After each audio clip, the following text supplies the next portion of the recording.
Okay. Good evening. Good evening. Am I speaking to the student? Yes, Okay. Hello, Ashwatan. How are you doing? I'm fine, ma'am. How about you? I'm doing great. Thank you. So, welcome to this demo session of maths. The topic for today is, as you mentioned, quadrilaterals. Before we begin, okay, just wanted to just give a quick intro of myself, and then we can also hear about you. So, myself, I'm Priya D'Souza. I'm currently residing in Bangalore, India, and coming to my experience as a teacher. So I started off my career in the software sector, and later I moved on to teaching because I love teaching. That's maths, my subject.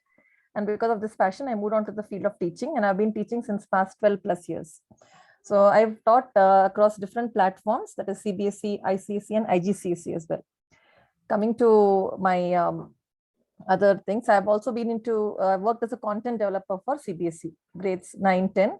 I handle mainly grades 9, 10, 11, 12, and above. So apart from I would say maths, I love my subject. Apart from maths, my other interests are reading.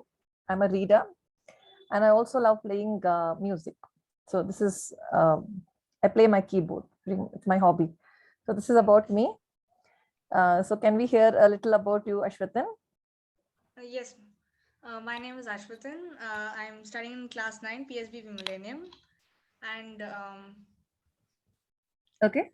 maths and science are my favorite subjects. Okay. Wow, that's nice. And along with this, my few of my hobbies are singing, cooking, and reading. Cooking and reading. Oh, so we have something in common there. Cooking and reading also. That's nice. Okay. So before we proceed, I mean, start off with the demo.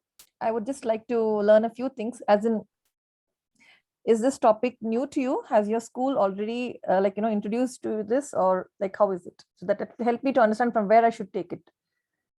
Uh, this year they have just started it, but last year we learned about a few basic quadrilaterals. Yeah. Grade 8, you learn some things of quadrilaterals, isn't it? And then in grade 9, you progress to more advanced things in this. Okay, that's fine. I will maybe I'll be doing something where it will overlap with what you already know. Maybe something is new. That's perfectly fine. It's a demo. So I would just want you to enjoy and understand and learn. Okay. And also stop me where you can. Like if you feel that something, you can say, like you can tell me that all this, and so that I can skim through. Or if you feel that I'm going fast, just stop me, because this is a demo. It will take some time for me to understand what you know and what you do not know. Okay. So let's get started. Okay. So, like if I just ask you, okay, like if I just ask you and I say, what is a quadrilateral? What would you just say? Just say in your own words. I don't know. I'm not looking for any big definitions. In maths, we don't look for big definitions.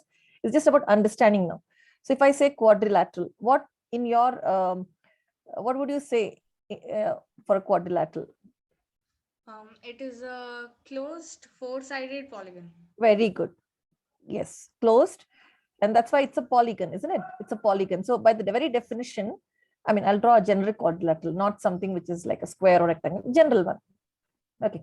So suppose I have I've drawn a quadrilateral. It's a four-sided closed figure. Absolutely fine. It's a four-sided closed figure. And any closed figure bounded by line segments, it's a polygon, isn't it? And it's a four-sided polygon is a quadrilateral. And there are different versions under this, different types, I mean to say. We'll look into those later, special types. As of now, the general things that apply to any quadrilateral are, there are four sides. Okay, so I'm just going to enlarge it now. See, I'm just going to draw a quadrilateral. So there are four sides. I'm not drawing anything to scale. So please, I'm not measuring. It's just a sketch for us to understand. So, okay, I have a four-sided figure. It's a quadrilateral. It's closed. So quad means four, isn't it? A lot of our maths, a lot of words are borrowed from Greek and Latin. Hence, quad means four. Yeah. So Yes. now, tri means triangle. Tetra also means four, right? Then pentagon. Then we have hexagon, heptagon, octagon, nonagon, decagon, and so on. Okay. So quadrilateral is also, it's a polygon, but it's a four-sided polygon. We name the polygons based on the sides. So after this nomenclature, let's keep the types of quadrilaterals aside now. There are 4 sides and there are 4 vertices. So what do I mean by vertices? Vertices are like the corners, isn't it? The Yes. places, I mean, the points where 2 sides meet is your vertex. So A is a vertex, N is a vertex, D is a vertex, and L is a vertex. Yes, you have 4. So how many sides we have? 4. How many vertices? 4. So since you already know something about quadrilaterals, I want to ask you, how many diagonals does this quadrilateral have? Diagonals. Ma'am, Diagonals. diagonals, there are 2 diagonals. Very good. See, there are 2 diagonals. I'm just drawing dotted lines. There are 2 diagonals. Now, for any polygon, remember, if a polygon has n sides, okay, if it has n sides, any polygon, general, I'm not talking of quadrilateral. Now, any polygon, it can be triangle, it can be quadrilateral, it can be pentagon, hexagon, heptagon, anything, any n-sided polygon, it will also have n vertices, right? Yes. And the number of diagonals is given by n into n minus 3 over 2. This is the number of diagonals. For a polygon of n sides, the number of diagonals is given by n into n minus 3 by 2. It makes sense because for a quadrilateral, n is 4. Yeah, I'm going to put 4 minus 3 over 2. So 2 and 2 will cancel. 2 into 4 minus 3 is 1, which is 2. Yeah, so a quadrilateral has 2 diagonals. I mean, this formula is not required, but I'm just showing you because when we go on to higher order polygons, if we have to compute the diagonals, we'll have to use this formula. Okay. And there are 4 interior angles, isn't it? Angle L, I'm marking it in yellow, angle A, angle N, and angle D. There are 4 interior angles. When I sum up all the angles, what should I get? Angle L plus angle A plus angle D plus angle N. When I sum up all the 4 interior angles, what value should I get? Ashwatan, what value should I get here? Ma'am, here we should get the sum of 360. we should get 360. Yes, it's okay. It's okay. I just wanted to know whether you already have learned it or it's new to you. For a triangle, it is 180, isn't it? The sum of the interior angles of a triangle is 180. For a quadrilateral, when you sum up all the exterior angles, you will be getting 360 degrees. So this is also like, you know it. Okay, let's progress from here. So my diagonals are LN and DA or AD. It doesn't matter. Line segment, you can mention it as LN or NL, and DA diagonal is DA or AD. So there are 2 diagonals. The sides are, what are the sides? So these are the diagonals. Wait, I just write them down. So diagonals and the sides are 4 sides, isn't it? LA, AN, ND, and DL. So these are the 4 sides. There are 4 sides and there are 2 diagonals. And there are 4 interior angles. When I sum up all the interior angles, I'm going to get 360. Clear on this? Till here, is it? It's fine, right? I think this is pretty much the basics only. It's something that you know, isn't it? Yes. Okay, great.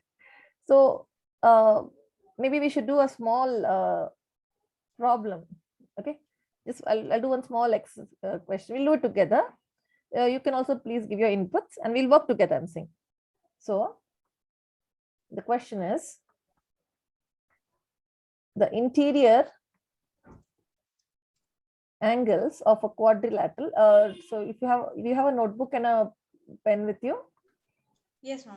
Yeah, it will be great because in maths, remember, that's one thing. It's a demo class, so I didn't say in the beginning, but generally it's always good that because in maths we have a lot of working. More than speaking, we have to do working a lot. So we have to write and talk. So the interior angles of a quadrilateral are in the ratio. Okay. The ratio is a concept which you must have learned pretty much in your lower grades. In the ratio 2:3:4.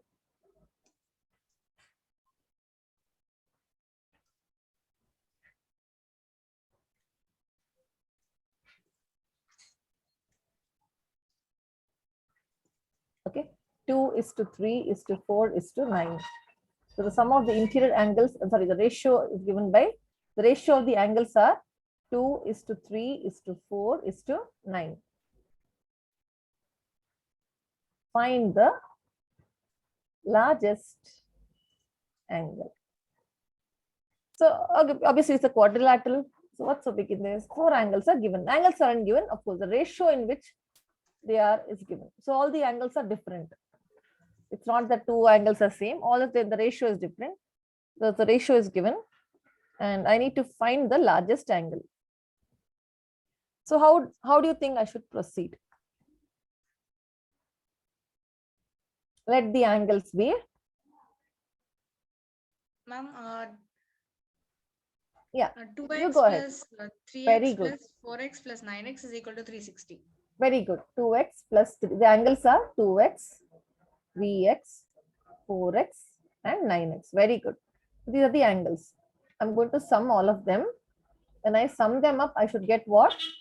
360 degrees. Why? Because I know that when I add up all the interior angles of a quadrilateral, it will give me 360 degrees. So let's do this addition. Now it's basically adding like terms. All these are like terms.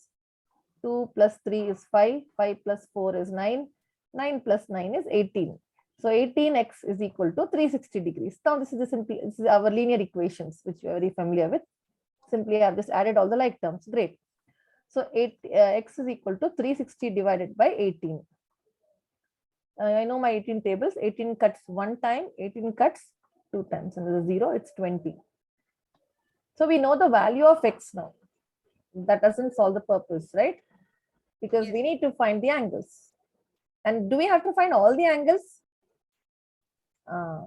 Find the largest angle. See, why I'm mentioning this is, see, it's not no harm. Like, as a practice, you can go and find all the angles. Doesn't matter.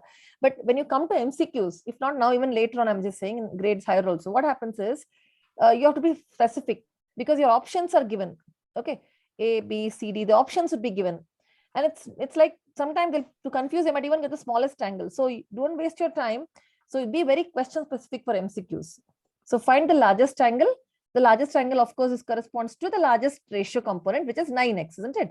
So that means I'm not going to waste my time sitting and solving what 2 and 3 and 4. If the question says find the angles, go ahead. Otherwise, be question specific. 9 into 20 is 180. So how do I know it's 9x? Because naturally, the ratio is the larger component of the ratio is 9, and that corresponds to the largest angle. Got it? This is just an example. Okay. So we cannot actually have a, to say, it's not feasible to have a quadrilateral with this kind of angles. Yes, because 180 degrees means it will be a flat line. I mean, you have different types of quadrilaterals in that case. I will try to tell you this. See, what you see here is that both the diagonals are inside, isn't it? Yes. A, B, C, D. Diagonals are inside. Great.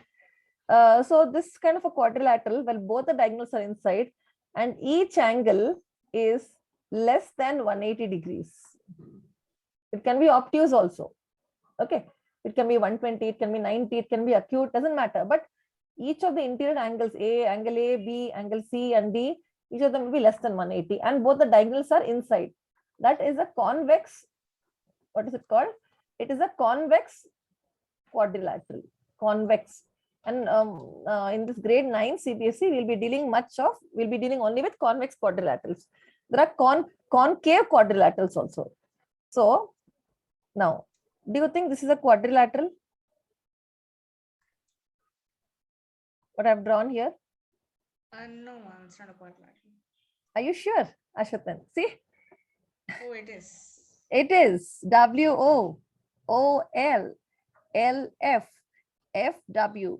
So when you look at this, it is. But then if you see this angle is very much within 180, this angle is also within 180, angle L is also within 180, but this obviously is reflex angle, isn't it?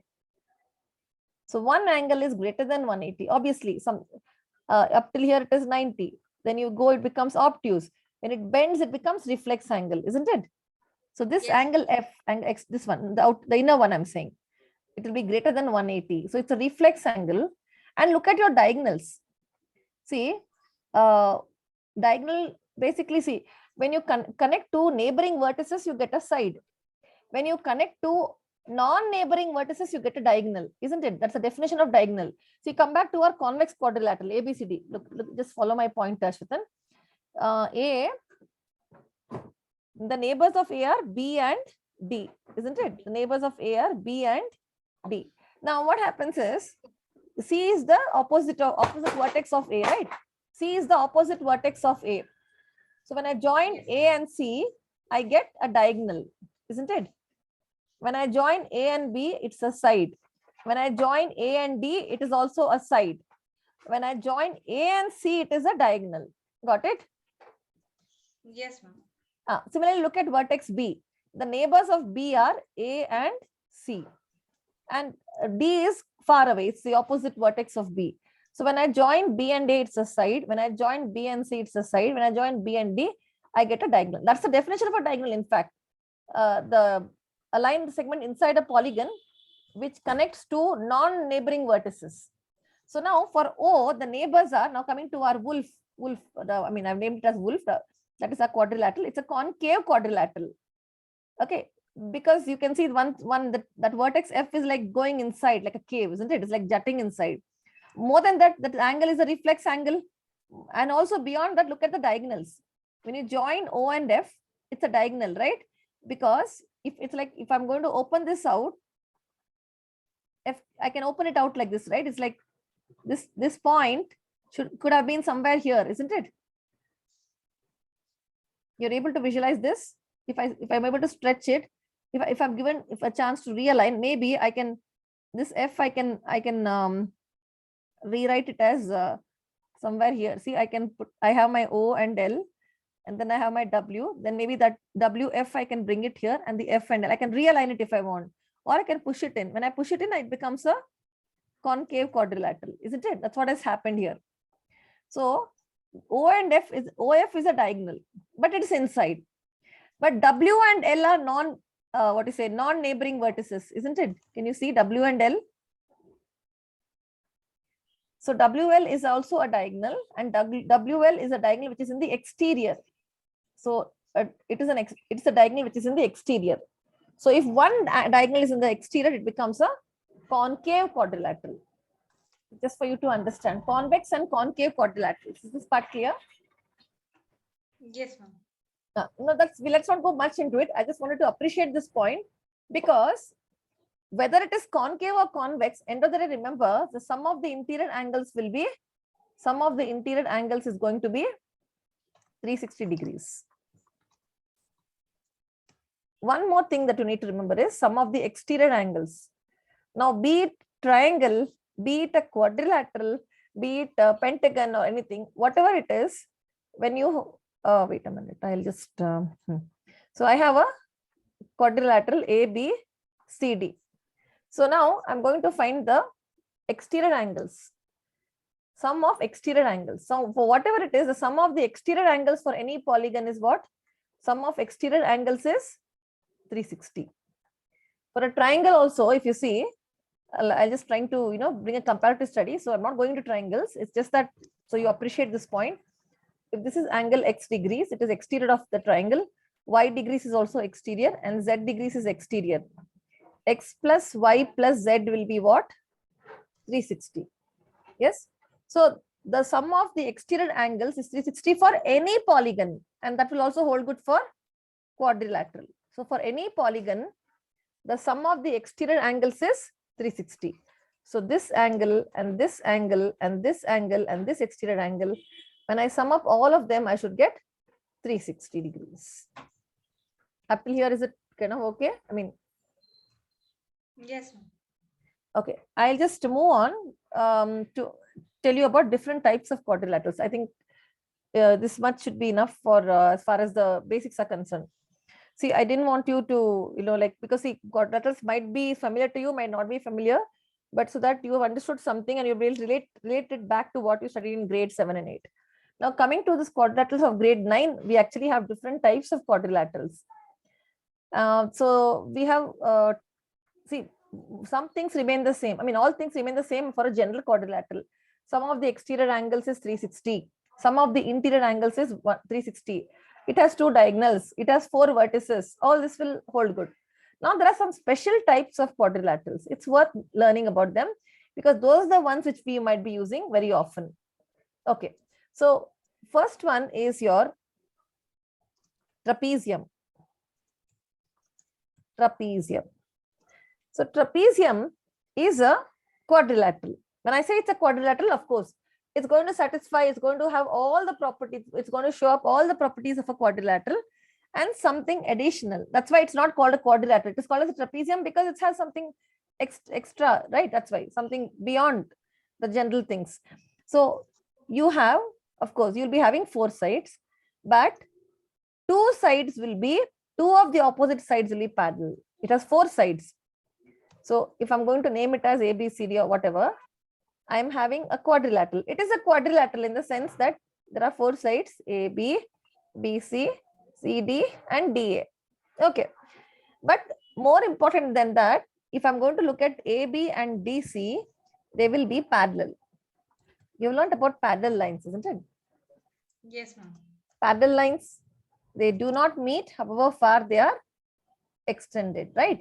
So I'm going to consider A, B and C, D are lying somewhere here like this, C, D, C or C, D. So you see they are parallel. They will never meet, however far they're extended.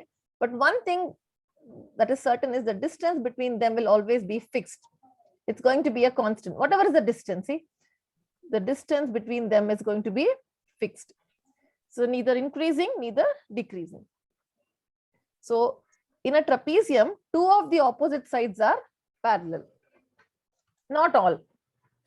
If you look at AD and BC, see AD is aligned like this and BC is aligned like this. And you know, like if you kind of extrapolate them, they're likely to intersect, they're likely to meet, isn't it? See the orientation. So AD and BC are AD and BC are intersecting lines. Got it? I mean, they will be non-parallel. So in a trapezium, 1 pair of opposite sides are parallel.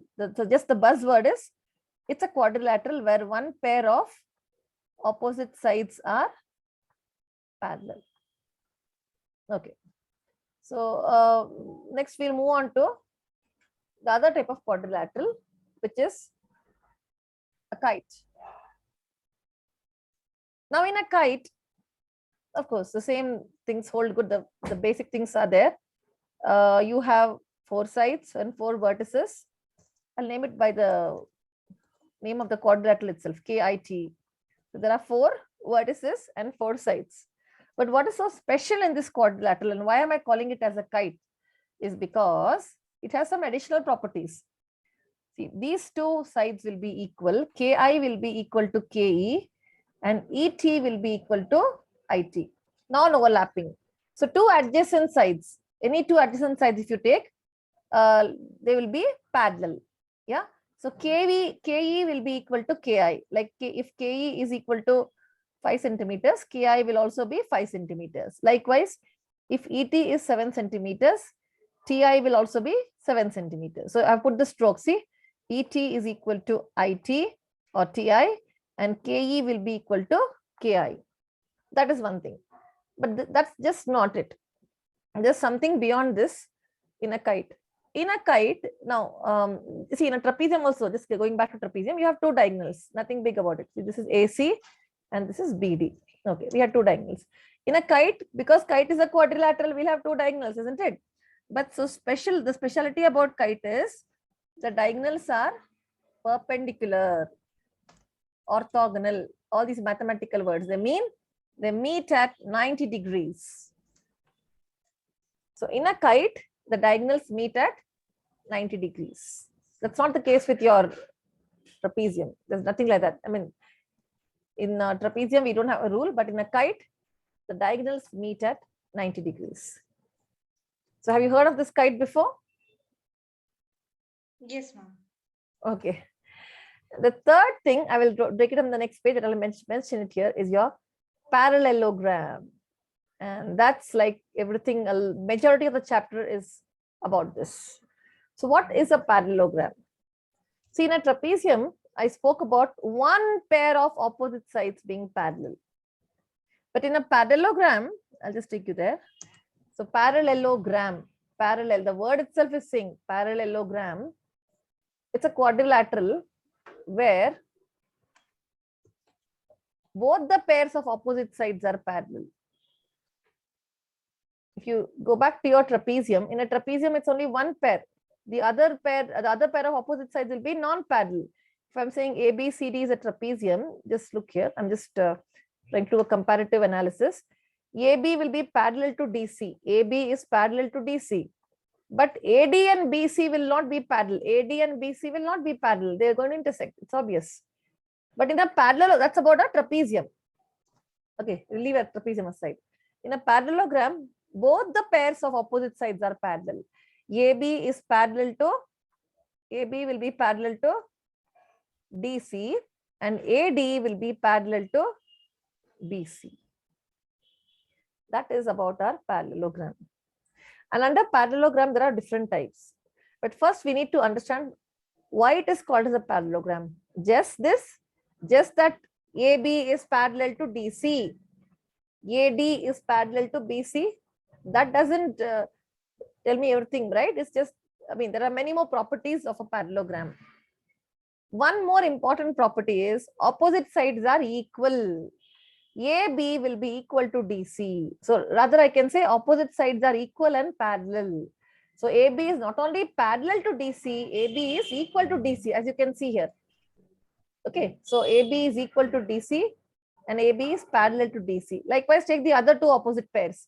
That is AD. AD is parallel to BC and AD is equal to BC. So that defines a parallelogram more concretely. And once that is there, the opposite angles will be equal. So angle D is equal to angle B. Angle D is equal to angle B.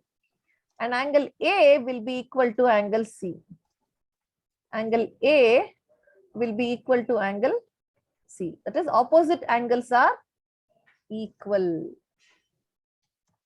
All right. Now, you have to go back to, like, like the recap of, I would say, parallelograms. Now, coming back to my parallelogram, ABCD, parallel lines. See, when you have parallel lines and you have a transversal that cuts them, you know one property, isn't it? What is one property of a parallelogram? There are many properties when you have the transversal cutting across two parallel lines.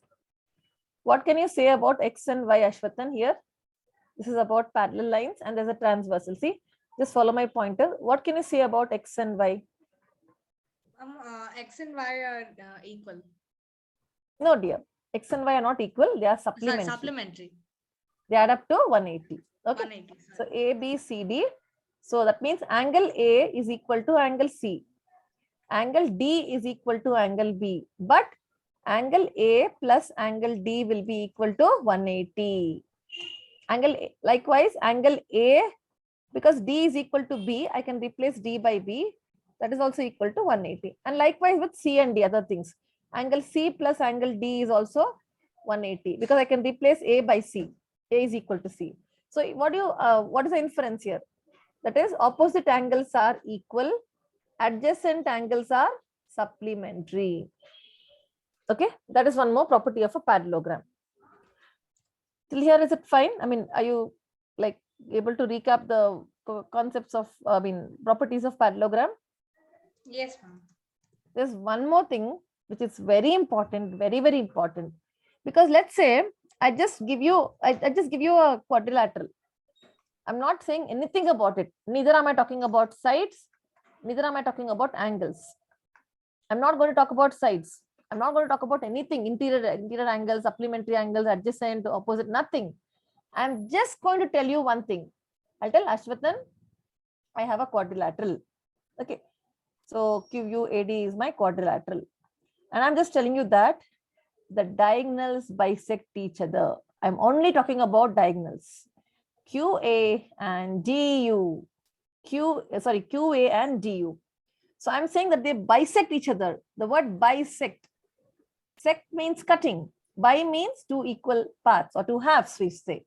So if the diagonals are meeting it at, let's say, a point M, QM will be equal to MA. Yes? it's two equal halves, two equal parts. Likewise, dm is equal to mu. dm is equal to mu. qm is equal to ma. See, I repeat. So dm is equal to mu. So they are it's like if qm is 5 centimeters, ma will also be 5 centimeters, ma or am, however you want, you can name it. If dm is, let's say, 8 centimeters, mu will also be 8 centimeters. So the diagonals are bisecting each other. Then such a quadrilateral is a parallelogram. So without knowing anything about the sides, without knowing anything about the angles, just by knowing that I have a quadrilateral where the diagonals bisect each other, I can say that a quadrilateral where the diagonals bisect each other is my parallelogram. Is this part clear? Yes, ma'am. Okay, one more thing I want to, whenever you have this a bit up till here, it's a bit abstract until you actually start solving problems. Before I actually go into the problem solving, just wanted to tell you that whenever you have are asked to speak about the properties or use the properties of any polygon in this, of course, in this chapter, it's more of quadrilaterals. So whenever you have been asked to speak about quadrilaterals or anything, and say, let's say, if I say, Aditya, come on, sorry, Ashwatan, tell me the properties of a kite, let's say. Or if I say, then what you have to do is always, you have to look in terms of SAD. You have to think of SAD. You know what's SAD? Don't be sad, but you have to think in terms of SAD. S for sides, A for angles, and D stands for diagonals. Yeah, you have to like talk of the triangle, talk of the quadrilateral in terms of its sides, as in opposite sides are equal or all sides are equal, or whether opposite sides are parallel or whatever it is. Then in terms of angles, whether the interior angles add up to what, opposite angles are this, of course, it's a quadrilateral, so interior angles add up to 360, but I'm saying in other ways, like will all the angles add up to, or all the angles equal, or only opposite angles are equal, or all the angles are different, whatever. And diagonals, are they bisecting each other? Are they meeting at 90 degrees in the case of our kite we have seen, isn't it? All these things. So you have to, when you talk of sides, angles, diagonals, it helps me to concretely define the quadrilateral in a manner that is like, like a manner that I understand it. So there's one more type of quadrilateral, which is known as a cyclic quadrilateral. It's the last, it's my demo class, so I didn't want to start off with numerals or something. It's just that I'll just give you like the basics and I'll just leave it from there. So I just wanted you to learn a little bit in this year. See, now what I have is, Aditya, I have a quadrilateral, but this quadrilateral is a little different in the sense all the four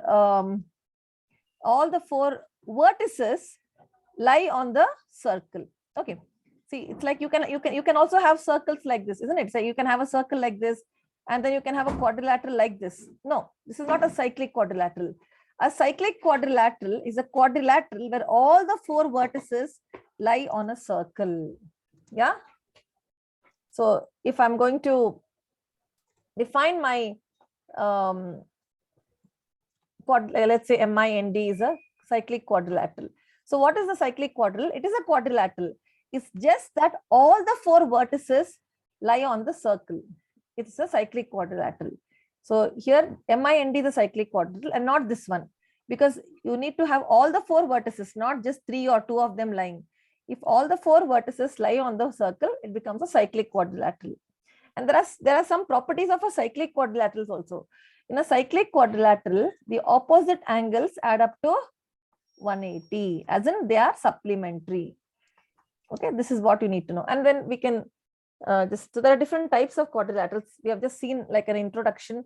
We have seen basics, right? What some of the exterior angles is equal to 360, some of the interior angles is 360. And then we saw that we did a small problem on ratio where we have to add all the angles and we found the largest angle.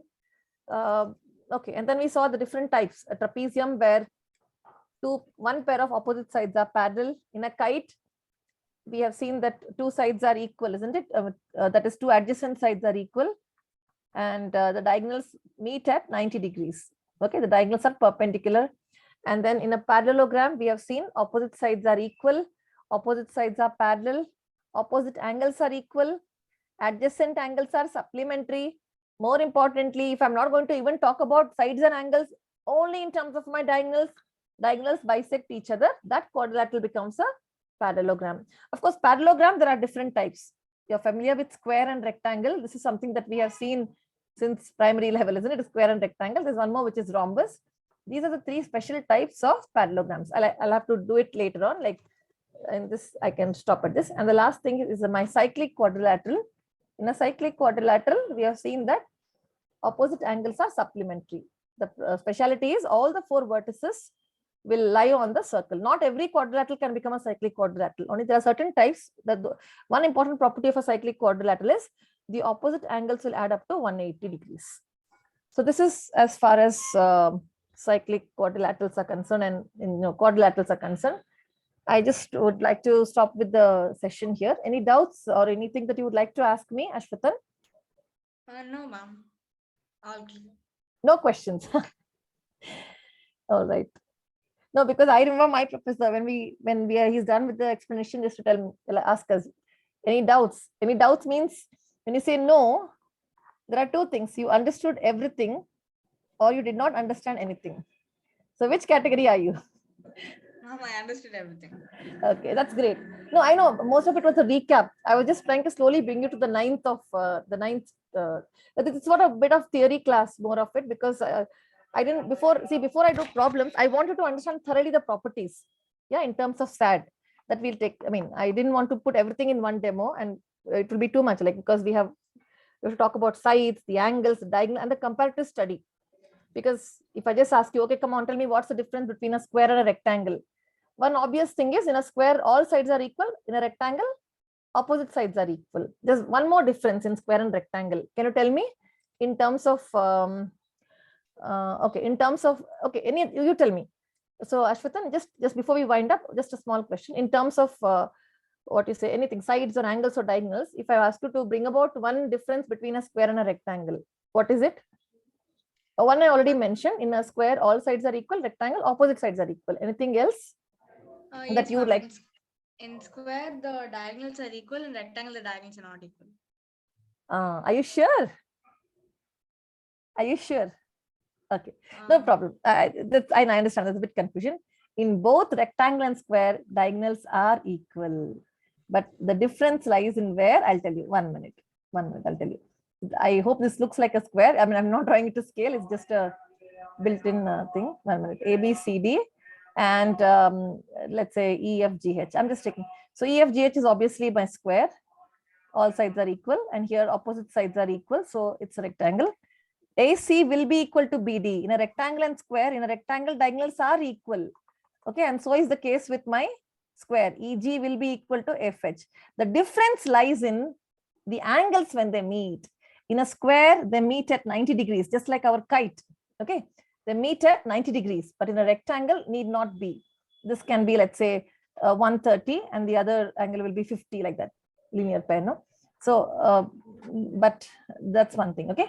So in a rectangle and a square, in both of these are the only two quadrilaterals you should remember. Only in a rectangle and square, diagonals are equal. But in a rectangle, diagonals, in a square, diagonals meet at 90 degrees. In a rectangle, they do not meet at 90 degrees. They will not, because opposites, I mean, by the very definition of rectangle. So this is it.